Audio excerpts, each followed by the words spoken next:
क्या आसमान की बिजलियों को कौंधता देखकर फिर तौबा करोगे, या जमीन के कलेजे को फटता देखकर फिर तौबा करोगे, या समंदर की बिखरी मौजों को चढ़ता देखकर फिर तौबा करोगे, या हवाओं के झक्कड़ बगोलों को देखकर फिर तौबा करोगे? नहीं नहीं, फिर तौबा का वक्त निकल जाता है।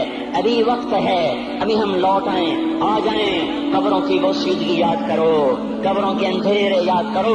और मैं आपको सुना रहा था, उस कब्र ने मुझे रोक लिया, उसकी एक एक मट्टी के जर्रे ने मुझे कहा कुछ इधर पढ़ दो, यहाँ कोई नहीं आया। हाँ, कोई नहीं आया करता, कोई नहीं आया करता। यहाँ अली फातिमा जुदा हो गए, बाकी कौन हमेशा रह सकता है? और जब जुदाइयाँ होती हैं फिर क्या होता है? कअल्लम तकुन बैनी व बैनक खुल्लतुन वला हुस्न बुद्दिन मर्रतन फित तबादुली। फिर ऐसा होता है जब जुदाइयाँ हो जाती हैं, फिर यूँ होता है कि जैसे कभी कोई आया ही ना था, कोई मिल बैठा ही ना था, कोई माँ न थी, कोई बाप न था, कोई भाई न था, कोई संगी न था, कोई साथी न था। इस तरह इंसान भुला देता है, अपने झमेलों में गुम होकर, हंसी मजाक में गुम होकर। मैं उस कब्र में खड़ा पढ़ता जा रहा हूँ, पढ़ता जा रहा हूँ, पढ़ता जा रहा हूँ। उसका कतबा टेढ़ा हो चुका है ज़माने की गर्दिश ने और माजी के बेरहम गर्दिश ने उसके सारे कतबे को काला कर दिया था। मुझे तजस्सुस हुआ, मैं देखूं ये है कौन जिसकी खबर ने मुझ जैसे अजनबी को रोने पे मजबूर कर दिया और मुझे खड़ा कर दिया। मैं करीब हुआ, मैंने झाड़ा तो पर लिखा हुआ था अल्लाह अकबर, रुस्तम हिंद इमाम बख्श। रुस्तम हिंद, जिसके लिए महाराज कालीन बिछाते, जिसको हाथियों पे सवार करवा के लाया जाता था, जिसके आगे पीछे ढोल बजते थे। और जैसे आजकल ये क्रिकेट के खिलाड़ियों के आगे पीछे खलकत होती है, ये वो दौर था जब पहलवानों के आगे पीछे खलकत होती थी। आज उसकी खबर वीरान होकर कह रही है कोई इधर भी तो पढ़ के जब चलता जाए, कोई यहाँ भी तो कुछ तोहफा देता जाए। मेरे मोहतरम भाइयों, जब मौत आएगी तो कोई औलाद याद न करेगी, कोई माँ बाप याद न करेंगे। माएँ लाल भूल जाती हैं, माओं को बच्चे भूल जाते हैं, माओं को बच्चे भूल जाते हैं, बाप औलादें भूल जाते हैं, बीवियों को खामिन मिल जाते हैं, खामदों को बीवियां मिल जाती हैं, यारों को यार मिल जाते हैं। वो तो हम हैं जो जाके तहे खाक सो जाते हैं। अकेले तन्हा जिंदगी का सफर शुरू हो जाता है। अली बिन अबी तालिब जैसा शाह सवार, अल्लाह ताला का मुकर्रम महबूब इंसान, जिसको अल्लाह के नबी ने कहा अली तुझे बशारत हो, जन्नत में तेरा घर मेरे घर के सामने होगा। इतनी बड़ी बशारत, अली तुझे मुबारक हो, जन्नत में तेरा घर मेरे घर के सामने होगा। इतनी बड़ी बशारत का लेने वाला, रोजाना की रात की फरियाद। मुझे तो पता नहीं कि मेरा ये बयान कबूल है कि मरदूद है। आपको पता नहीं आपकी आमद कबूल है कि मरदूद है।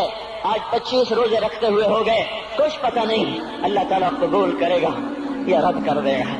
बड़ी जात है, आज तक जिंदगी में कोई एक अमल भी नजर नहीं आता जिस पर हम दावा कर सकें ये काम तो मेरा अल्लाह को बड़ा पसंद आएगा और मेरी बख्शिश का सामान हो जाएगा।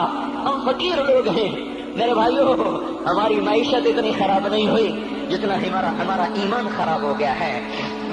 हमारा फकीर, उसका चूल्हा ठंडा हुआ है, हमें उसका दर्द है, लेकिन उसके चूल्हे ठंडे होने का इतना दर्द नहीं है जितना उसके ईमान की अंगीठियां सर्द हो चुकी हैं, जितना ये दर्द है, क्योंकि ये फकर मालदारों को भी हासिल है। ये फकर पूरी दुनिया पे छा चुका। मालदार भी फकीर हैं, दुकानदार भी फकीर हैं, ताजर जमींदार भी फकीर हैं। आज जो जितना बड़ा दुनियादार है वो ईमान का उतना बड़ा फकीर हो चुका है, वो भकारी हो चुका है। कुछ नहीं हमारे पास, कोई दावा नहीं जिंदगी भर के किसी एक अमल पर।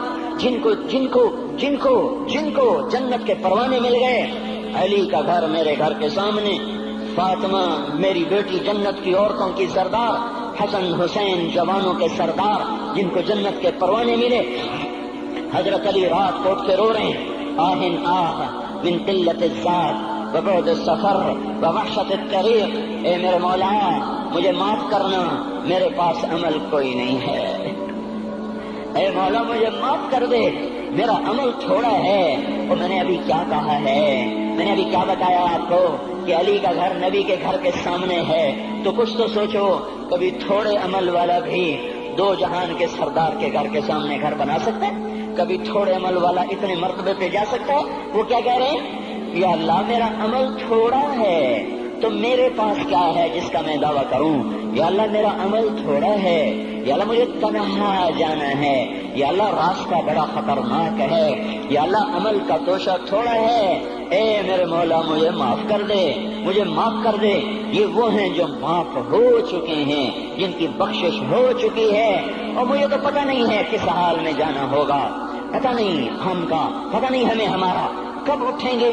دن گھڑی گھنٹے منٹ سیکنڈ تک طے ہیں، صبح و شام کے گھڑی گھنٹے طے ہیں، قبر کی مٹی طے ہے، زمین طے ہے، کفن کے کپڑے طے ہیں، قبر میں اتارنے والوں کے بھی نام لکھے جا چکے ہیں، جن کیڑوں نے میرے آپ کے جسم کو کھانا ہے وہ بھی متعین کیے جا چکے ہیں۔ کب یہ ہڈیاں پگھل جائیں گی، کب باہر آ جائیں گی، کب یہ کان گر جائیں گے، کب یہ مسکراتا چہرہ تاریخ ہو جائے گا اور اس کے اندر سے خوفناک کھوپڑی باہر نکلے گی، کب دانت بھر جائیں گے اور کب جبڑے ٹوٹ جائیں گے، کب یہ ریڑھ کی ہڈی جس کے سہارے یہ کھڑا ہے اس کو کیڑے نوچ نوچ نوچ نوچ کے چورا چورا کر دیں گے۔ یہ پاؤں جو زمین پہ ایڑی مار کے چلتا ہے، تکبر میں اتراتا ہے، اور پتہ نہیں مایو ہے یہ زمین پہ پڑا ہوا پاؤں پتہ نہیں ہے کہ اللہ کے ہاں کس قدر غضب کے فیصلے کرواتا ہے۔ ہاں ہاں ایک دن آئے گا یہ ایڑیوں کو کیڑا کھائے گا، کہے گا اب ایڑی مار کے دکھا، اب ایڑی مار کے دکھا، سارا وجود مٹی ہو جائے گا، قبر کی گرمی پگھلا دے گی، پھر زمین کو غصہ آئے گا، وہ کہے گی میں نے کروٹ بدلنی ہے، پھر وہ کروٹ بدلے گی، پھر وہ اندر کی مٹی باہر پھینک دے گی، باہر کی اندر لے جائے گی، پھر یہ مولانا صاحب، یہ حضرت صاحب، یہ ڈاکٹر صاحب، یہ جنرل صاحب، یہ بیگم صاحب، یہ امیرن صاحبہ، یہ غریبن صاحبہ، یہ امیر و امیرن، یہ غریب و غریبن، یہ نواب و بیگم، یہ شاہ و شہزادی، یہ ملک و ملکہ، یہ ادنا و اعلیٰ، یہ مہتر و کہتر، یہ اول و آخر، یہ حسین و صورت، یہ مالدار فقیر، یہ بوڑھا یہ جوان، یہ بچہ یہ معصوم، آج آؤ، آج ان کا چورا چورا زمین کے اوپر آیا، ہوا کا جھونکا آیا اور اس نے یوں بکھیر دیا اور ہواؤں پر ہوائیں چلی، بگولوں پہ بگولے چلے، میرے ذرات بکھرنا شروع ہوئے، ایک ایک ذرہ جدا ہوا، پتہ نہیں کہاں کہاں کہاں جا کے یہ جسم کی خاک گرے گی۔ او میرے بھائیو، جس وجود کا یہ انجام ہو، ہم اس کو اللہ کی نافرمانی پہ چلا دیں تو ہم سے بڑا نادان کون ہوگا، ہم سے بڑا گھاٹے والا کون ہوگا، خسارے والا کون ہوگا۔